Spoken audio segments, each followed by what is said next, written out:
Hello everyone, आज हम class 7th में हिस्ट्री का लेसन 1 रीड करेंगे।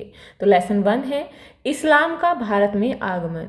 इट मीन्स इस्लाम धर्म का भारत में कब आगमन हुआ, इसके बारे में हम इस लेसन में रीड करेंगे। तो शुरू करते हैं। सबसे पहले हम देखेंगे अल्लाह के प्रति पूर्ण विश्वास, समर्पण एवं निष्ठा ही इस्लाम है। इस्लाम क्या है? अल्लाह के प्रति पूर्ण विश्वास, पूरी श्रद्धा, पूरा समर्पण और निष्ठा ही इस्लाम है। इस्लाम का उदय यानी कि उसकी जो शुरुआत हुई अरब देश के मक्का में हुआ था और धीरे धीरे पूरे विश्व में इसका प्रसार हो गया। 7वीं शताब्दी में भारत पर अरबों के आक्रमण के बाद, यानी कि जब अरब ने आक्रमण किया उसके बाद में भारतीय लोग इस्लाम से परिचित हुए, यानी कि उन्होंने इस्लाम धर्म को जाना और धीरे धीरे इस्लाम भारतीय संस्कृति का अंग बन गया। इस्लाम धर्म की शुरुआत कब हुई? यह अरब देश की बात है। वहाँ के मक्का नामक शहर में, कौन से शहर में? मक्का शहर में सन 570 ईस्वी में हजरत मोहम्मद का जन्म हुआ था। मोहम्मद साहब कुरैश कबीले के थे। उस समय अरब में अनेक छोटे छोटे कबीले थे जो लगातार एक दूसरे से लड़ते रहते थे। ये लोग बहुत सारे देवी देवताओं की पूजा करते थे। हजरत मोहम्मद इन कबीलों के बीच आपसी सौहार्द एवं भाईचारा बढ़ाने के लिए यह संदेश देने लगे कि ईश्वर एक है, एकमात्र अल्लाह की सीधे और सरल तरीके से प्रार्थना करनी चाहिए। मोहम्मद साहब ने कहा कि अल्लाह को मानने वाले सब लोग बराबर हैं और एक हैं। तो यहाँ देख सकते हैं काबा कहाँ पर है? मक्का में है।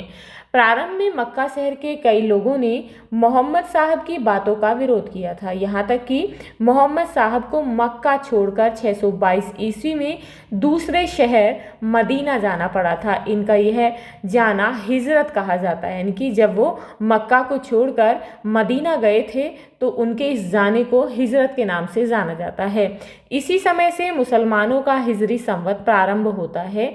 जब मोहम्मद साहब मक्का को छोड़कर मदीना चले गए थे, तब से जो है मुसलमानों का हिजरी संवत शुरू होता है। मदीना में ही पवित्र कुरान की रचना हुई तथा यहीं पर उनकी शिक्षाओं को निश्चित रूप मिला। धीरे धीरे अरब के सारे कबीले मोहम्मद साहब की बातें मानने लगे। इस्लाम धर्म अरब देश से प्रारंभ होकर दुनिया के कई देशों में फैला। मोहम्मद साहब की मृत्यु 632 ईस्वी में हुई। उनका जन्म कब हुआ? उनका जन्म हुआ 570 ईस्वी में और उनकी मृत्यु 632 ईस्वी में हुई। इस्लाम के 3 बुनियादी सिद्धांत हैं: समता, समानता तथा बंधुत्व। इस्लाम धर्म में लोग मानते हैं अल्लाह एक है और वे उसके बंदे हैं तथा हजरत मोहम्मद अल्लाह का पैगाम यानी कि संदेश लाने वाले पैगंबर हैं। मोहम्मद साहब की कौन कौन सी शिक्षाएं हैं? तो मोहम्मद साहब ने इस्लाम धर्म के मानने वालों के लिए जीवन में निम्न 5 सिद्धांत निर्धारित किए। कौन कौन से 5 सिद्धांत? सबसे पहला है कलमा, अल्लाह एक है और मोहम्मद साहब उसके पैगंबर हैं। नमाज, प्रतिदिन 5 बार नमाज पढ़ना। रोज़ा, रमजान के पवित्र महीने में रोज़ा यानी कि व्रत रखना।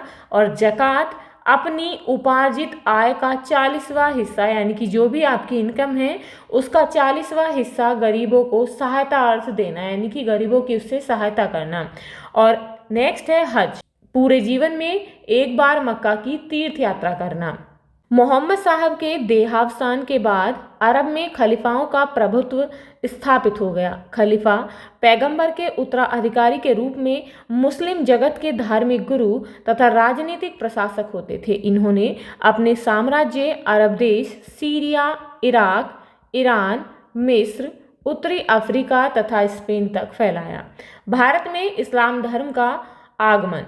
भारत में इस्लाम धर्म समय समय पर कई तरह से आया व फैला, जैसे कि अरबों द्वारा भारत पर आक्रमण से, जब अरब के जो लोग थे उन्होंने भारत पर आक्रमण किया। अरब व्यापारियों के माध्यम से, ईरानी शरणार्थियों और सूफी संतों के आने से। भारत में इस्लाम धर्म के प्रसार के प्रमुख कारण निम्नलिखित थे। सबसे पहला था अरबों का आक्रमण। भारत पर अरबों का पहला आक्रमण खलीफा उमर के समय 636 ईस्वी में थाना यानी कि पश्चिमी तट पर हुआ। यह आक्रमण सफल नहीं हुआ। इस आक्रमण से भारतीय लोग सबसे पहले इस्लाम धर्म मानने वालों के संपर्क में आए। इसके बाद समय समय पर भारत पर अरबों का आक्रमण होता रहा। इसमें पूर्ण सफलता मोहम्मद बिन कासिम को प्राप्त हुई। मोहम्मद बिन कासिम ने 1712 ईस्वी में सिंध के शासक राजा दाहिर को पराजित कर सिंध पर अरबों का राज्य स्थापित किया। नेक्स्ट है, कई अरब व्यापारियों जो कि इस्लाम धर्म को मानते थे भारत के पश्चिमी तट पर व्यापार करने आते थे। वहाँ की बंदरगाहों में वे छोटी छोटी बस्तियाँ बनाकर बसे। राजाओं ने उन्हें बसने में मदद की, उन्हें अपने घर गोदाम बनाने के लिए ज़मीन दी। इन व्यापारियों के प्रभाव से आसपास के लोग इस्लाम धर्म से परिचित हुए। तो यहाँ देख सकते हैं इस चित्र में भारत में अरब व्यापारी यानी कि जो अरब के लोग थे भारत में जो है व्यापार के लिए आते थे। नेक्स्ट जो है वो क्या कारण था कि भारत के उत्तरी हिस्सों में इस्लाम धर्म की जानकारी यानी कि ईरानी शरणार्थियों के द्वारा आई। सन 900 ईस्वी के लगभग ईरान देश पर तुर्क कबीले हमले कर रहे थे। इन हमलों से बचने के लिए कई ईरानी लोग भारत आए। उनमें कई लोग कारीगर थे और कई लोग संत थे। कुछ सिपाही भी आए और जो भारतीय शासकों की सेनाओं में शामिल हो गए। ये ईरानी लोग मुसलमान थे। इनके संपर्क में आकर बहुत से लोगों को इस्लाम के बारे में जानकारी मिली। अगला रीजन क्या था कि 12वीं शताब्दी के अंतिम दशक से भारत में तुर्क लोगों ने अपना राज्य स्थापित किया था। इस समय तुर्क लोग भी इस्लाम धर्म मानने लगे थे यानी कि इस समय तक जो तुर्की लोग थे वो भी इस्लाम धर्म को मानने लगे थे। तुर्कों के साथ बड़ी संख्या में ईरानी, अफगानी, खुरासानी लोग भी भारत आकर बस गए। 12वीं शताब्दी से 16वीं शताब्दी के बीच कई ऐसे संत हुए जैसे कि कबीर, नानक, तुकाराम, रामनंद, जिन्होंने साधारण भाषा में दोहे और गीत गाए जो ईश्वर के प्रति भक्तिभाव से भरे थे। इन्हीं भक्त संतों की तरह कई मुसलमान संत भी थे जो सूफी संत कहलाते थे। अजमेर के ख्वाजा मोइनुद्दीन चिश्ती, पंजाब के बाबा फरीद, दिल्ली के निज़ामुद्दीन औलिया बहुत जाने माने सूफी संत थे।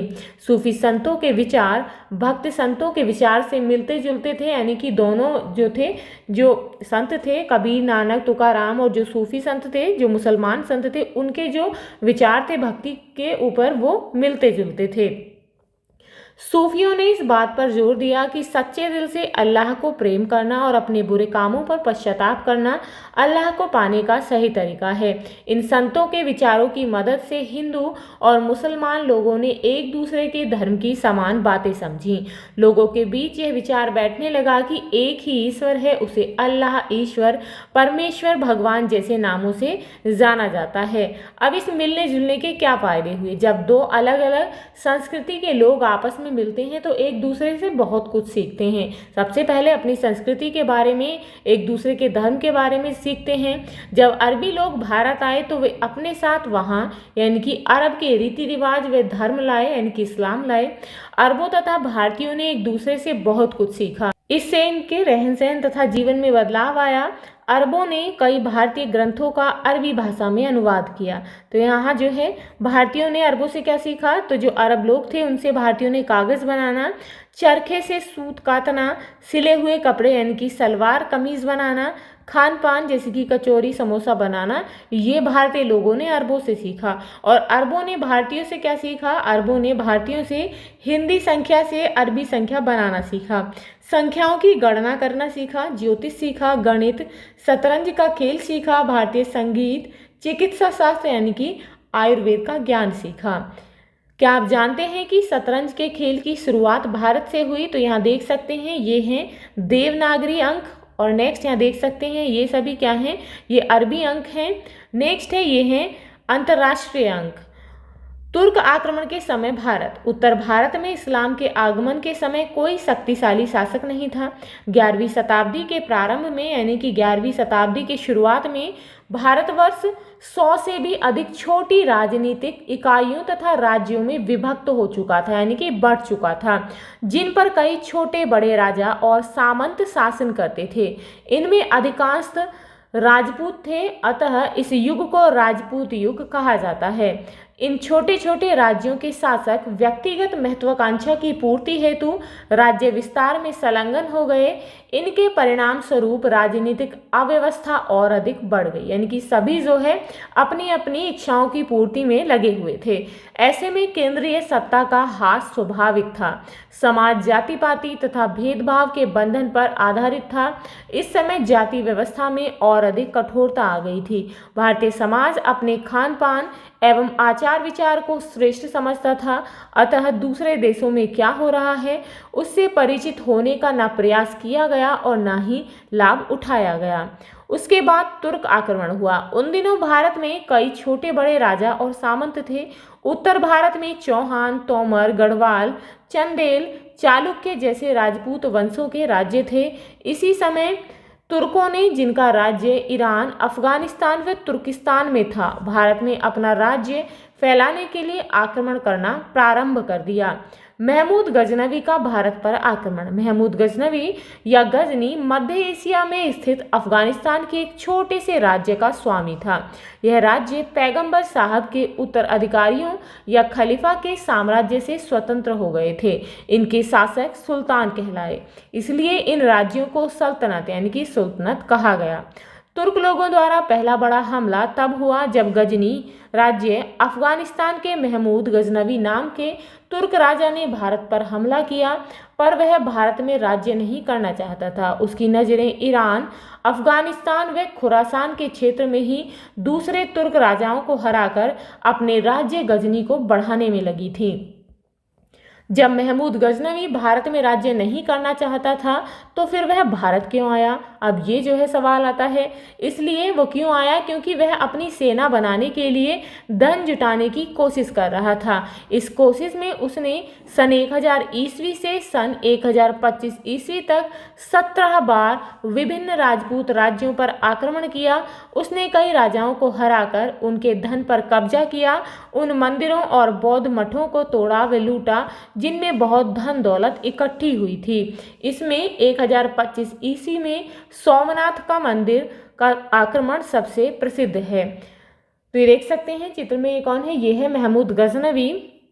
सोमनाथ मंदिर गुजरात के सौराष्ट्र क्षेत्र के वेरावल में स्थित है। कहाँ पर? सौराष्ट्र क्षेत्र के वेरावल में। ये 12 ज्योतिर्लिंगों में से एक है। इस मंदिर को कई बार आक्रमणकारियों ने नुकसान पहुंचाया। आधुनिक मंदिर का निर्माण सरदार वल्लभ भाई पटेल के प्रयास से हुआ। भारत के प्रथम राष्ट्रपति डॉक्टर राजेंद्र प्रसाद के हाथों 11 मई 1951 ईस्वी को यहाँ ज्योतिर्लिंग की स्थापना की गई। सन 950 ईस्वी से 1250 ईस्वी के बीच भारत के प्रमुख राजवंश। तो यहाँ देख सकते हैं ये जो है भारत के उस समय के प्रसिद्ध राजवंश हैं। कब से कब तक? 950 ईस्वी से 1250 ईस्वी तक। तो यहाँ देख सकते हैं परमार, कलबुरी, चंदेल, गढ़वाल, प्रतिहार, गुर्जर। तो यहाँ पर जो है ये सभी राजवंश हैं। अब यहाँ पर है अलबरूनी की दृष्टि में भारत, यानी कि उसकी नज़र में भारत जो है उस समय कैसा था। तो अलबरूनी मध्य एशिया का प्रसिद्ध विद्वान था। इनका मूल नाम अबू रेहान मोहम्मद बिन अहमद था। इनका जन्म 973 ईस्वी में खीवा यानी कि मध्य एशिया में हुआ। अलबरूनी महमूद गजनवी का समकालीन था, यानी कि उसी के समय का था जब वह शासन करता था और वह उसके साथ भारत आया था। उसने यहाँ संस्कृत भाषा, भारतीय दर्शन और ज्योतिष शास्त्र का अध्ययन किया। पुराणों का अध्ययन करने वाला प्रथम मुसलमान अलबरूनी था, यानी कि जिसने जो है हिंदू पुराणों का अध्ययन किया था। अलबरूनी ने अपनी पुस्तक किताब उल हिंद तहकीक हिंद, जो 80 अध्यायों में विभाजित है, में 11वीं शताब्दी के भारत के सामाजिक एवं सांस्कृतिक जीवन यानी कि समाज, रीति रिवाज और तौर तरीके आदि पर विस्तार से जानकारी दी गई है, जिसके मुख्य अंश निम्नलिखित हैं। तो सबसे पहला है विदेशियों के प्रति यहाँ के लोगों के विचार बहुत संकुचित थे। विदेशियों के तौर तरीके, पहनावे के तरीके, खान पान उन्हें नहीं पसंद थे। इन्हीं कारणों से वे उन्हें मलेच्छ कहते थे। भारत के लोग अपने अपने पारंपरिक व्यवसाय को ही अपनाते थे। सभी को भोजन अलग थाल में परोसा जाता था, वे एक थाल में नहीं खाते थे। भारत में लोग दैनिक कार्यों को करने में शगुन को महत्वपूर्ण मानते थे। हिंदुओं में ईश्वर के प्रति सम्मान और विश्वास है। उनका मानना है कि ईश्वर एक है, अनादि है और अनंत है, स्वतंत्र है, सर्वशक्तिमान शक्तिमान है, सर्वज्ञ है और सबसे बुद्धिमान है, जीवंत है, जीवनदाता है और शासक है। भारतीय खगोल एवं खगोल विज्ञान व्यवस्था 5 सिद्धांत के रूप में दी गई है। पृथ्वी और ग्रह, उनका आकार और घूमना, सूर्य और चंद्र ग्रहण, अक्षांश और देशांतर, इनके पर्यवेक्षण के उपकरण तथा अन्य खगोलीय तथ्यों की भारतीय अवधारणाएं हैं। भारतीय गणितज्ञ तथा खगोल शास्त्री योग्य हैं, लेकिन उन्होंने इस ज्ञान के निष्कर्ष पर ध्यान नहीं दिया। पृथ्वी तत्व, अंतरिक्ष तथा समय और इसके विभाजन में पुराणों में वर्णित पारंपरिक विचारों को ही भारतीयों ने मान्यता दी। अब यहाँ पर है नेक्स्ट मोहम्मद गौरी, यानी कि मोहम्मद गौरी ने जो है कब शासन किया? तो मोहम्मद गौरी जो है अफगानिस्तान के गौर नामक स्थान का था। उसने गजनी पर 1173 ईस्वी में अधिकार कर लिया था। भारत पर उसने पहला आक्रमण 1175 ईस्वी में मुल्तान पर किया। कहाँ पर? मुल्तान पर विजय करने के बाद गौरी ने गुजरात पर आक्रमण किया। यहाँ उसे चालुक्य वंश के राजा मूलराज द्वितीय ने अपनी साहसी विधवा मां नायिका देवी के नेतृत्व में आबू पहाड़ के निकट पराजित किया। यह भारत में उसकी पहली पराजय थी। इस पराजय के बाद, यानी कि इस हार के बाद, गौरी ने अपना आक्रमण का मार्ग बदल लिया। उसने पंजाब पर आक्रमण प्रारंभ किया। 1190 ईस्वी तक उसने संपूर्ण पंजाब को जीत लिया। तो ये था मोहम्मद गौरी। पंजाब जीतने के बाद उसके राज्य की सीमाएं दिल्ली और अजमेर के शासक पृथ्वीराज तृतीय, यानी कि पृथ्वीराज चौहान के राज्य से मिलने लगी। तो ये है पृथ्वीराज चौहान। जिन दिनों मोहम्मद गौरी भारत पर आक्रमण कर रहा था, उस समय चौहान, यानी कि चाहमान वंश के राजा पृथ्वीराज चौहान भी अपने राज्य का विस्तार करने में लगे हुए थे। पृथ्वीराज चौहान एक वीर, साहसी एवं योग्य सेना नायक थे। उन्होंने कई राजपूत शासकों को पराजित किया। इनमें चंदेल शासक परमार्दिदेव भी था। परमार्दिदेव के आला उदल नाम के लोक प्रसिद्ध सेना नायकों ने भीषण युद्ध किया, पर वे युद्ध में मारे गए। भटिंडा पर मोहम्मद गौरी के अधिकार कर लेने के बाद पृथ्वीराज चौहान तथा मोहम्मद गौरी के मध्य संघर्ष की स्थिति बन गई। तराइन का प्रथम युद्ध मोहम्मद गौरी तथा पृथ्वीराज चौहान के मध्य, पहला युद्ध तराइन, यानी कि हरियाणा के करनाल जिले में के मैदान में 1191 ईस्वी में हुआ। इस युद्ध में मोहम्मद गौरी की हार हुई और वह जान बचाकर वहां से भागा। तो देख सकते हैं ये तराइन के युद्ध का यहाँ पर चित्र है। पृथ्वीराज और मोहम्मद गौरी की सेना तराइन के मैदान में। मोहम्मद गौरी 1 साल तक शांत रहा। इस दौरान उसने अपनी सेना को शक्तिशाली बनाया। 1192 ईस्वी में उसने पुनः, यानी कि दोबारा, पृथ्वीराज चौहान पर आक्रमण किया। दोनों के बीच एक बार पुनः तराइन के मैदान में भीषण युद्ध हुआ। इस बार पृथ्वीराज चौहान की हार हुई। पृथ्वीराज चौहान को बंदी बना लिया गया। पृथ्वीराज चौहान को पराजित करने के बाद मोहम्मद गौरी ने 1194 ईस्वी में कन्नौज के शासक जयचंद को चंदावर नामक स्थान पर पराजित किया, यानी कि उसने उन्हें भी हरा दिया। मोहम्मद गौरी एवं उसके सेना नायकों ने ग्वालियर, बयाना, बिहार एवं बंगाल पर विजय प्राप्त की। मोहम्मद गौरी के मृत्यु के समय सन 1206 ईस्वी, यानी कि जब उनकी मृत्यु हुई तो उस समय तक लगभग संपूर्ण उत्तर भारत उसके अधीन आ चुका था, यानी कि उसने उन पर कब्जा कर लिया था। सन 1192 का तराइन युद्ध निर्णायक सिद्ध हुआ। मोहम्मद गौरी की जीत ने तुर्कों के लिए भारत के द्वार खोल दिए, जिससे सल्तनत काल की शुरुआत हुई। तुर्कों की जीत के कारण इतिहासकार राजपूतों की हार व तुर्कों की जीत के अलग अलग कारण बताते हैं। इतिहासकारों के बीच इस बात को लेकर सहमति नहीं है, फिर भी मुख्य रूप से तुर्कों की जीत के निम्नलिखित कारण हैं। राजपूत राजाओं में एकता का अभाव था, यानी कि सभी जो है बहुत ही महत्वाकांक्षी थे, अपनी अपनी इच्छाओं की पूर्ति में लगे हुए थे, यानी कि उन सभी में एकता की कमी थी। राजपूतों द्वारा पुरानी युद्ध प्रणाली व शस्त्रों का प्रयोग करना उनकी हार का ही एक कारण था। तुर्क सेना के पास अच्छी नस्ल के घोड़े और फुर्तीले घुड़सवारों का होना, तुर्क सैनिकों का कुशल तीरंदाज होना, भारतीय समाज में व्याप्त ऊंच नीच एवं छुआछूत की भावना।